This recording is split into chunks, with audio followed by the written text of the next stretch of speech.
August મહિનો અને 15મી August અંગ્રેજો યાદ આવે? હા, એક જ વાત યાદ આવે કે ભારતે અંગ્રેજોને છે ખદેડ્યું હતું ભારતમાંથી. આવું જ કંઈક પેરિસ ઓલિમ્પિકમાં પણ ભારતે ફરી એકવાર કરી બતાવ્યું છે.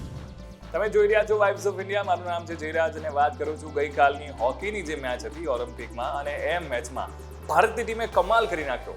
બ્રિટિશ જે છે એમને હરાવ્યું હતું અને એમણે પણ અત્યારની જે પેરિસ ઓલિમ્પિક છે એમાંથી એમણે બહાર કરી મૂક્યું હતું. હવે મુદ્દાની વાત તો એ છે કે જે કાલની મેચ હતી, જો તમે મિસ કરી છે તો અત્યાર સુધીની ઇન્ડિયન હોકીની સૌથી મોટી મેચ છે, વન ઓફ ધી મોટી કહી શકાય, એ મિસ કરી છે. એટલે થયું હતું એવું કે મેચ જ્યારે શરૂ થઈ ત્યાર સુધીમાં, મેચ પૂરી થઈ ત્યાં સુધીમાં બંને ટીમ એક ગોલ પર હતી અને પછી પેનાલ્ટી શૂટઆઉટ થયું. હવે પેનલ્ટી શૂટઆઉટ દરમિયાન ભારતીય ટીમે 4 ગોલ દાગ્યા બેક ટુ બેક, અને એની સામે આપણા જે ગોલકીપર છે, જે આ મેચના હીરો હતા, શ્રીજેશ, એમણે જબરદસ્ત ગોલ કીપિંગ કરી 2 ગોલ બચાવ્યા અને જેના કારણે ભારતીય ટીમ જે છે એમણે અંગ્રેજોને ઓગસ્ટ મહિનામાં હરાવ્યું છે. એટલે લગભગ વાત કરવામાં આવે તો 52 વર્ષ પછી એવો ઇતિહાસ સર્જાયો છે કે બેક ટુ બેક 2 વખત છે ભારતીય ટીમ હોય ઓલિમ્પિકમાં છે એ સેમીફાઇનલમાં પહોંચી.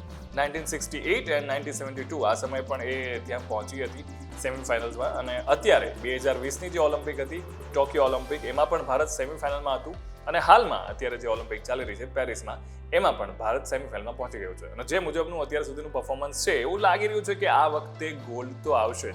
જરૂરી એ છે કે આપણા બધાની દુઆઓ એમને સુધી પહોંચે, અને ભારતીય ટીમને આપણે બસ એવી પ્રાર્થના કરીએ અને એવી આશા રાખીએ કે આ વખતેના ઓલિમ્પિકમાં જે છે એ ગોલ્ડ મેડલ હોકીમાં તો ચોક્કસથી આવે. તમારું આ બધું શું કહેવું છે, ભારતીય ટીમ વિશે શું કહેવું છે, કોમેન્ટ કરીને ચોક્કસથી જણાવજો. Keep watching vibes of India.